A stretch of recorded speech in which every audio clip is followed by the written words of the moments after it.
Hey there, everybody. Welcome back to another edition of The O Show, presented by Mayweather Boxing and Fitness in Scottsdale, Arizona. Mayweather Boxing and Fitness is an inclusive, high-intensity fitness experience developed by the champ Floyd Money Mayweather himself, formulated with the perfect combination of boxing, strength, and cardio conditioning intervals designed to make you look good, feel good, and leave you with more than just a great sweat. Head on down to Mayweather Boxing and Fitness in Scottsdale, Arizona. We're also sponsored by BetOnline.ag. Sign up for that 50% bonus by using the promo code capital BLEAV50. Again, for that 50% bonus, use that promo code capital BLEAV50. It is another edition of Always Bet on Jack and Zach, presented by BetOnline.ag, and it's a solemn week. It's January 12th, 2022. Hell froze over this week, and Zach Kelly picked up a win in our predictions board. Zachary Kelly was 9 for 13. I was 6 for 13. And we made a ton of shut the fuck up. I'm talking. He made a ton of wild picks. I made a ton of wild picks. It was kind of a free for all. It was a wild week this week. But before he gloats like the insecure and classless jackass that he is, I do want to say something. Zach, congratulations. Thank you. You were the better man this week. I think we both made a ton of wild predictions this week for the first time in a long time. So it was kind of up in the air to begin with. Mm-hmm. I'll take my 5 wins over your 1 win any day of the week. But congratulations. So I know you think that I'm not humble, but before I go into my victory lap, I will say I did calculate the weeks before, and I'll have to double check my math. But even when we calculate, you were 3-2 even in the weeks before, so you're winning even before this streak. So I'm honest. I'm a fair broker. Total record is 8-3. You dominated this NFL regular season. So let's give it up to our host Jack on a great regular season. But in the last week, I don't know if you've seen Lord of the Rings, audience, the movie Return of the King, Return of the Oracle. Not just 9 of 13, being better than this boy right here, 6 of 13, also predicted the over-under and the spread in the Georgia game. Let's go. And I'm going on a run in the playoffs. Starting this week, I'm going on a run. Are you pouring? Yeah, I told you I had something for you. It's not quite champagne. Wow. There's my finest bourbon for you. Congratulations. I'm actually touched. Congratulations. You are such a kind soul. Yeah. Are you going to drink it? Oh, now? I did pour it. Oh, wow. I feel You really expect me to pour it back into the bottle, Zach? No, I just been like maybe after the... Okay, all right. There you go. You know, it's a little too early in the day for me, but if you want to drink at 1:30 on a Wednesday... Ooh, that felt good. That felt good. Well, I'll let you start with our wild card weekend games, and then I will go from there. Yeah, well, I'll start anyways because it is my show. But, you know, the Dallas Cowboys are taking on the San Francisco 49ers. I didn't even know the 49ers were kind of in the mix. That's kind of how out of it I am. But the Cowboys finish with that. It's still awkward to see that up there, 12-5. Yes. 17 games this NFL season in 2021, taking on the 10-7 San Francisco 49ers at Jerry's World in the wild card round. San Fran coming in as the 6 seed. Dallas is the 3 seed. The Tampa Bay Buccaneers, to the surprise of no one, kind of snuck in at the number 2 seed at the last minute. The Cowboys, we've been through this many times, Dallas Cowboy fans. It's up in the air. I mean, the San Francisco 49ers, I don't think they have what it takes to beat Dak this year. I think their offense has been way too good. They've been way too inconsistent, though, I'd say, in 2021. The Cowboys are the 3-point favorites at home.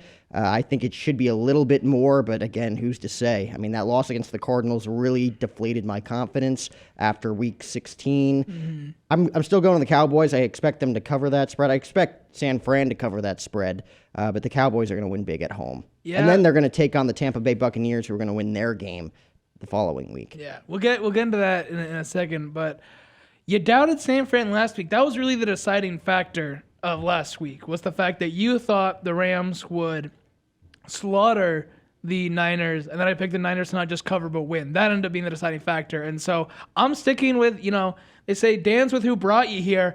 I'm going with the Niners to upset the Cowboys, not just cover but win. And I don't know if you gave the over-under on that, but I'm going with the under at 51. The under at 51 in Jerry's World? Mm-hmm. I'm going to go the over at 51. Okay. Just because, if you think the 49ers are going to upset the Cowboys, Yeah, maybe so. I have no confidence. But the Cowboys, I think their offense is way too good. Dak's been there before multiple times in the postseason. I think he's a veteran now. I think he's ready, and I think he's about to prove to the world that he's capable of taking on Tom Brady in the divisional round. All right. So this will be, I think, the best match this weekend. So I am looking forward to it. Really? You think the Cowboys-49ers game is going to be the best absolutely. matchup? Absolutely. The next closest would be Bengals-Raiders. But before we get into that, the match you already mentioned, the 2 seed Tampa Bay Buccaneers taking on the 7 seed, now the permanent 7 seed, Philadelphia Eagles. That is, the Eagles are going down to Tampa Bay, and they are 9-point underdogs. And despite some injuries and some controversy that Tampa was dealing with at the end of the season, as much as I don't like him, and I'm not a fan because of what he did in my Jets for so many years, I think Tommy Boy cleans up that Philly defense, just eats it up. Jalen Hurts struggles against the pass rush that Tampa Bay has, so I think the Buccaneers easily win by 10 or more. Eagles do not cover that spread. And I am going the over at 47 in that game. Yeah, this one's an easier one to predict because the Tampa Bay Buccaneers got off to a red-hot start, just like everybody predicted. Tom Brady en route to another MVP-like season before, obviously, Rodgers and Dak came out of the woodworks. But then close to the end, the middle, I'd say, they started to struggle a little bit more. You started to see those L's pop up, kind of pile up for them. And then at the end, they go on a tear again, and all of a sudden, they're the number 2 seed. So I fully expect the Eagles... I don't think they're going to cover this spread. I think they're going to lose by way more than 9 points. I'm going to go the over at 46 in Florida, the Sunshine State. 46, my bad. Yeah. What would you say it was? 47. Stupid son of a bitch. Might have moved. You're high. You don't... So rude. You're drunk on Jim Beam. I don't think A day drinker. 1:30 in the afternoon, midweek. Ridiculous. So we're in a full It's agreement. a little too early in the on day that for one. me. So that was pretty good. Let's hear the second wild card game. The second wild card game, the Arizona Cardinals, the home state Arizona Cardinals taking on the Los Angeles Rams. I think everybody fully expected like 6 weeks ago for this to be a home game for the Arizona Cardinals. Absolutely. Fully expected them to be the 1 or 2 seed at the very most. They dropped down pretty significantly as they take on the 12-5 Los Angeles Rams at SoFi Stadium. It's basically a restaurant/hotel/epicenter of a stadium, and I fully expect the Los Angeles Rams to take care of this one. They're the 4-point favorites in this one, with the over-under being 49.5 points. Look, the Arizona Cardinals had a great run. They were 7-0 to start the season. They go 3-5 in their next 8. They finished somewhat strong, but at the same time, they're just way too eagerly inconsistent for me to go out on a limb to say that they're going to upset the Rams, considering the Rams have been arguably the favorites in the NFC, despite the bigger teams like the Bucs and the Cowboys and the Packers kind of running roughshod. The Rams have always been like lurking in the shadows as a team that could easily be the NFC champions this year. So I fully expect the Rams to win this. I don't think the Cardinals cover the 4-point spread, but I'm going the over at 49.5. Wow. So this one was the toughest one for me because I hate Matthew Patford because he's Matthew Patford because he's a stat patter. He's a stat patter. Matthew Stafford is not an elite quarterback, but I also have watched Cliff Kingsbury coach for 3 years and be one of the worst coaches in the entire NFL. Yep. So it's really tough. Probably in my brain, I don't agree with this pick, but I'm just going to go with my heart on this one as an Arizona homer. I am picking the Cardinals not just to cover, but to win and to get the upset against the Rams, win for a second time this year down in LA in SoFi Stadium. But I am agreeing with you on the over at 49.5. It's like one win is too much for you. It's like, all right, I got my win. Now I have to even things out and just lose horrifically the next week with my predictions. Those are two wildly inaccurate accusations. We'll see. We'll see. Maybe I'll just be taking a victory shot of Jim Beam for the rest of the playoffs. Who knows? You won't be. This was a one-time deal. This is mine. See. So, the Patriots are taking on the Bills again for the third time this year. A substantial third meeting between the New England Patriots, 10-7, taking on the Buffalo Bills at 11-6 out there in the pretty warm Buffalo, New York this time of year. It'll be very, very fun to see how Bill Belichick and Mac Jones navigate their way through their first playoff encounter together as a duo. 1-1. So the Pats beat the Bills in Buffalo. The Bills beat the Pats in Foxborough. Correct. So something's got to give in this game, right? Yes. I think it was very cool to see Bill Belichick navigate his way through the win on Monday Night Football in Buffalo, given that it was basically an all-rushing attack that entire game due to the wind. Like I don't think I've ever seen anything like that before. Yeah. Where both coaches kind of had to just use the rushing game because nobody trusted anybody when the ball came out of their hands in the passing game. Even though there wasn't snow, it felt like a snow bowl in terms of the way that both teams were playing. They were both playing super run heavy, almost as if it was like hailing or snowing. But it was just wind. But because of the wind I think I heard it was like 35 miles per hour at some point. Yeah, it was interesting to say. So are you picking the Bills to... Here's the one where I get a little dicey. The New England Patriots are going to beat the Buffalo Bills, and here's why. Mac Jones has something to prove. The Bills, despite having some playoff experience at this point, Josh Allen's been tremendous for them over the past several seasons. I still think that they're not going to get over the hump. I still think the New England Patriots are the team to beat in the AFC East, and I'm picking them not only to cover, but to win, as Zachary Kelly would say, and I'm going to go the under at 44, given the temperatures that they're going to be playing in. So I will agree with you on the under, but I had a different takeaway from their victory in Buffalo last time. Mac Jones has not looked the same since then. After his coach showed no faith in him, only let him throw 3 times, a record low since Terry Bradshaw was playing. He has been bad really bad these past couple of weeks. Davis Mills of the Houston Texans has better numbers than him over that stretch. And so I think the Bills win by at least 5. I don't think the Patriots cover that spread. I think Josh Allen, as up and down as Josh Allen has been, these are two very flawed quarterbacks and very flawed teams, but I think Buffalo gets the win. Well, you're drunk, so your opinion doesn't matter anyway. Anyway, now... What are your next 2 picks, by the way? So... Next pick is the Las Vegas Raiders, led by Derek Carr, taking on Joey B and Jamar Chase's Cincinnati Bengals. This, I talked about Niners, Cowboys this might be the game I'm most looking forward to. Both teams that really clicked at the end of the season, despite, especially the Raiders, having a lot of problems. But as fun as I think this will be, I think the Bengals... will edge out. I still think with a 5.5, that's a decently generous spread. I think that the Raiders do cover. I think the Bengals still win, but I will say that I think the Raiders do cover, and I am going with the over at 49. I think it'll be a pretty high-scoring affair out there, and I think it is within 6 points when the play clock runs 0. And neither one of these teams really has the experience to say who really has the leg up. I know the Bengals are the 5.5-point favorites in this game, but neither team, when it comes, push comes to shove in the playoffs, has the experience. Absolutely. So I'm going to be wild once again with this pick. I'm picking Las Vegas to not only cover, but to win in this game as well. And I'm going to go the over at 49 in this game. So agree. Okay, so we agree on the over-under, but I'm picking the Raiders to not only cover, but to win the 5.5-point spread. Because I think Derek Carr he's a more experienced quarterback. I'll use the experience term. More experienced quarterback than Hollywood Joe. That's fair. And so for the final game of Wildcard Weekend, and in my opinion, the one that will be by far the most boring game all weekend, the Big Ben, the hobbled Big Ben, and the Pittsburgh Steelers head on down to Arrowhead to take on the Kansas City Chiefs. I tried to give the Steelers credit when they played in the regular season a couple weeks ago, and you predicted I really hope they win Chiefs this game. would get blown out.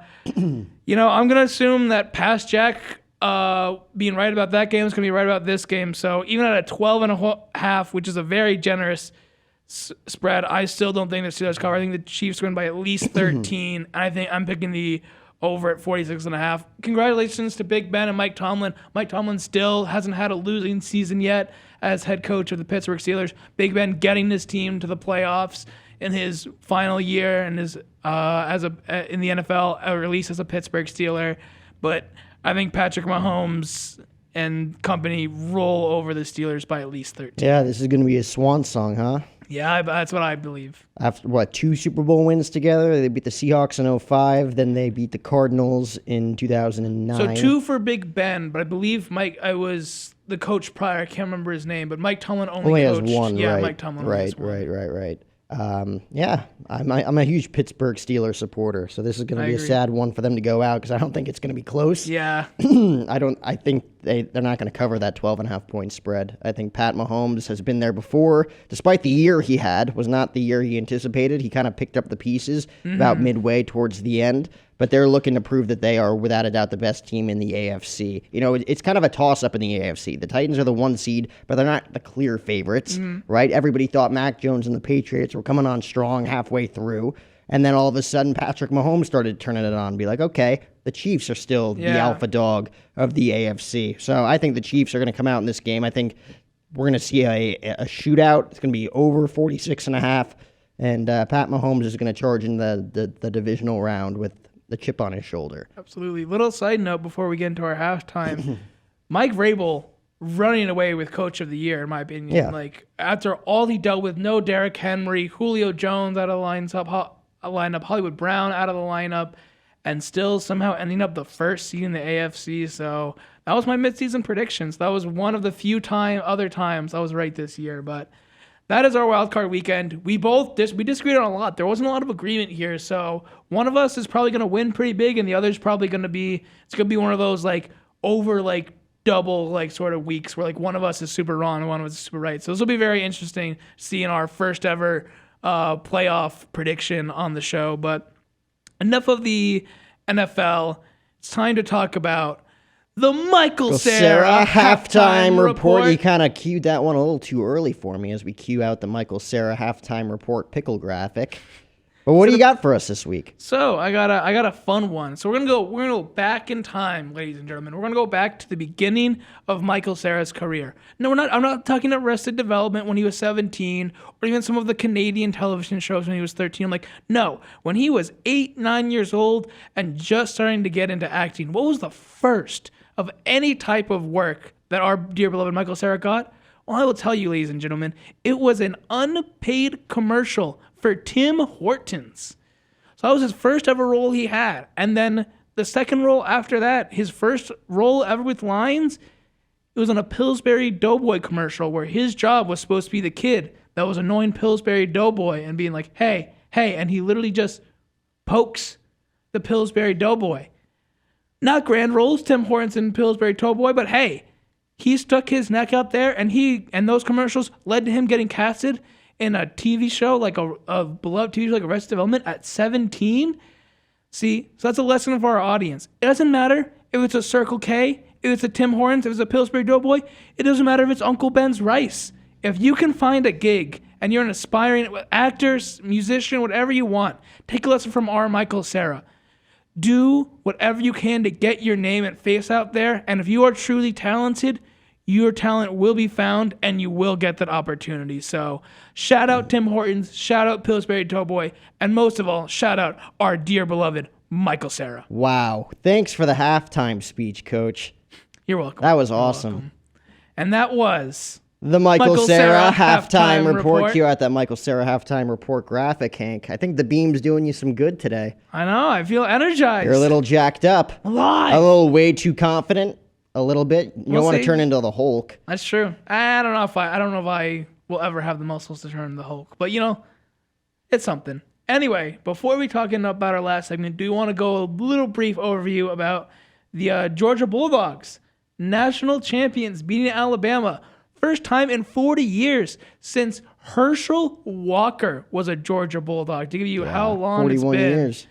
So incredible. Obviously, there were some injuries on Alabama to one of their best wide receivers, and that didn't help. And there was some other stuff that they were struggling with, some questionable play calls, the one fumble and everything. But Alabama will be back next year, so I don't think they're taking it too hard. Bryce Young will be back should be back next year. But shout out to the Georgia Bulldogs. This is for the first time in a long time in a 4-year span. 4 different teams won college football. We got Clemson, LSU, Alabama, and Georgia. Obviously, it's still all the southeastern part of the United States. It's only 2 of the Power 5 conferences. But it's nice to see at least some level of parity coming back to college football, and I'm super happy that Georgia took home the win. I think it'll be super good for the sport. Any other thoughts? Yeah, it really wasn't even close. I thought my wild prediction going into that game was that it was going to be under 35 points combined on both teams. And going into the fourth quarter, it was almost looking like that. I was nervous. I knew it was going to be, because even at halftime, I'm like, they've put up 15 points combined. I knew it. And then all of a sudden, Georgia pulls away big time at the end. I'm happy for a lot of those players, especially the coaching staff. Yes. Well earned. Kirby Smart finally beating Nick Saban. First time in his tenure. Well earned for the Georgia Bulldogs. Yeah, and then I will let you lead into our final segment of the show today. Final segment of the show. So I think it was late Sunday night. Bob Saget died. He was 65 years old. Believe so. He was on tour. And I don't think they figured out why. I haven't heard any reports. They don't expect drugs or foul play is the only thing that they came to the conclusion to from the audit. At least from what I've read so far, they assume no foul play. They assume it wasn't like a murder, hit, or anything like that. And there was like no sign of any significant drugs in his system. At least as a report I read, at least as of 2 days ago, that is what I read. So I don't know what'll come out. There was not know whether it's sudden heart attack, whether it was mental health related, it might have been self-taken life, but tragic regardless. However, he ended up going. Robin, did you ever meet Bob Saget? Years and years ago. It was during one of his dirty comedian things, and it was kind of shocking because he had this reputation for being that nice guy. It was unique, yeah. And I was looking for the TV dad, but when I saw the comedy routine, I was like, damn, just surprising. Right. Yeah. So that was my one and only opportunity just for 5 minutes. And I know you've interviewed him. He was very nice. Like, literally had no business talking to him, but was able to talk to him briefly for about 5-6 minutes after he did a virtual comedy set just from his home. And after that conversation, it was just like, yeah, you do a podcast? He's like, I mean, the Amazon guy just dropped off something. He does a podcast too. But he's like, I appreciate you, and I appreciate you reaching out. So he ended up doing a 30-minute interview with me, just talking about kind of his trials and tribulations, not only in comedy, but at the same time. Because again, like, he's very unique in the sense that he was probably the dirtiest comic out there, and at the same time considered America's dad on Full House, being like the upstanding, just nice guy that he was. And that's exactly what he was too. He's just like the nicest guy probably in Hollywood. In a lot of people's minds. It's just so funny, like watching like the Chappelle skit where he just goes, it's not an addiction unless you're sucking dick for it. Do you suck dick for marijuana? No. I suck dick for crack though. Like, he would do that, then be America's dad, and then when you ask any other Hollywood producer, writer, former actor that worked with him, or any charity he worked with, they would just say he's the nicest person in the world. So that just, it really showed that his comedy was just to make people laugh. As dirty as it got, it was all in good faith. It was all to make people happy. He was, a lot of the comics, especially lately, a lot of comics have been coming out where like there's controversy around them, but never, despite all how crass he got, he was still always, by everyone who worked with him, seen as an upstanding man and someone that will be greatly missed. Yeah, we got a short clip of Bob Saget. This was the first time I talked to him about 10 months ago. Again, it was after a virtual comedy set that he was doing live from his house in Los Angeles.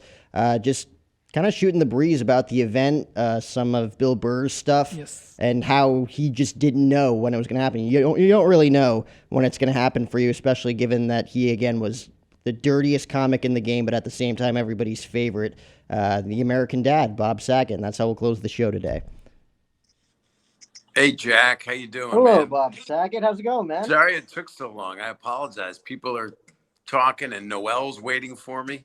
Oh, I got you, man. I definitely understand. Everybody wants a piece of you tonight. I get it. It's nice. It's really nice. I never did this before. It's like a cool connection. It's like actual human connection. Oh, yeah, I know. During this time, too, it must be nice kind of getting to interact with the fans.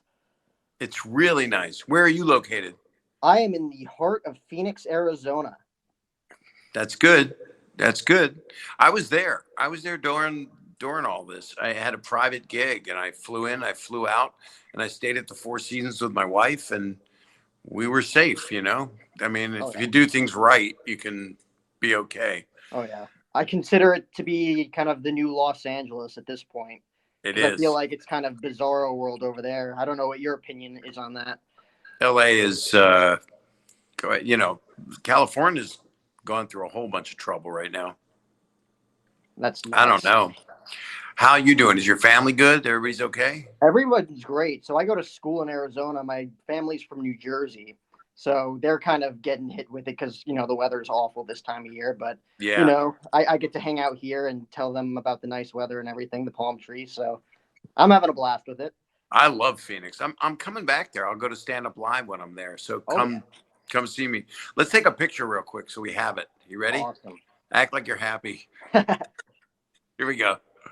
I'll take one more. I think I look goofy. I'll try one more. Here it comes. Okay, cool. Goofy's So what kind of job? What kind of TV. job do you got? Oh, yeah. What do you do? Do you have a job? I am a play-by-play commentator for sports right That's now cool for as Arizona shit. State Athletics and then Grand Canyon University Athletics. That's fantastic. We're getting there. We're getting by. I do my podcast too, where I have a bunch of guests on. I know you're doing your thing too. Everybody has a podcast these days. So Everybody, literally everybody. almost everybody. The Amazon guy brought something by. He's got a podcast. Oh yeah, I know. It's nuts. Well, I know we don't have a lot of time, but I had one question I kind of wanted to pick your brain about because Of course. I know during the live stream you were talking about, Bill Burr doing his drive-in show. And I know that you were there, way long ago during his whole Philly rant when he went ballistic. I was standing right there. Because that's basically when he, popped off. And I kind of wanted to get your take on, like, and what he had was no it like clue. back He there? thought it was the worst thing that he ever did.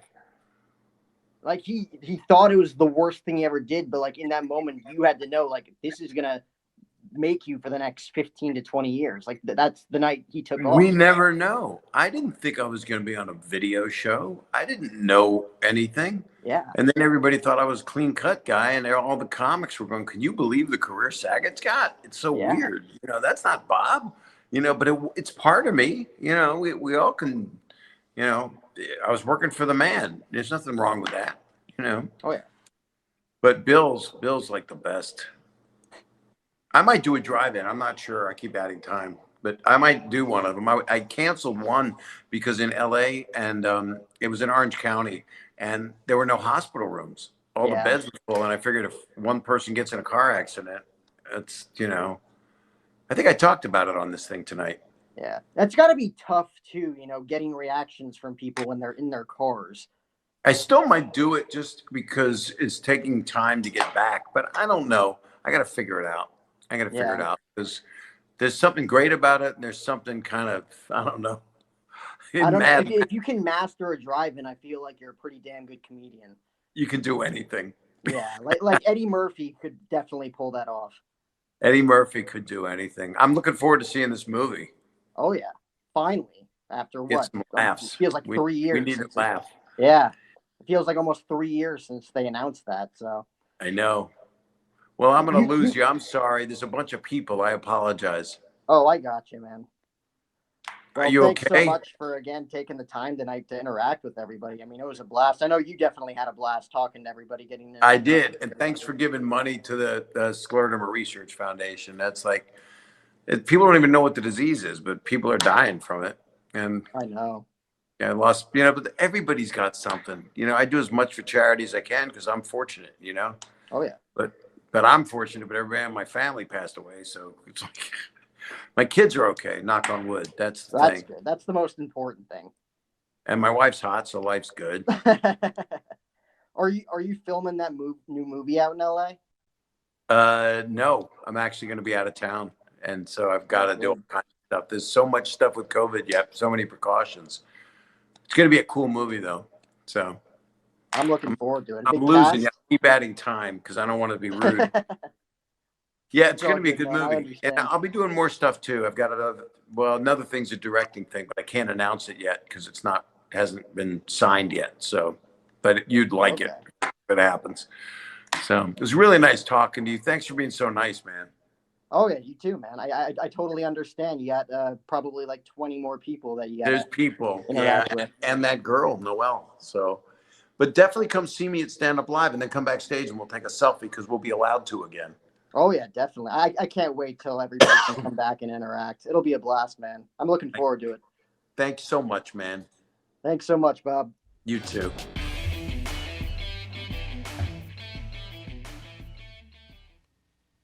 Okay, just in perfect time for you.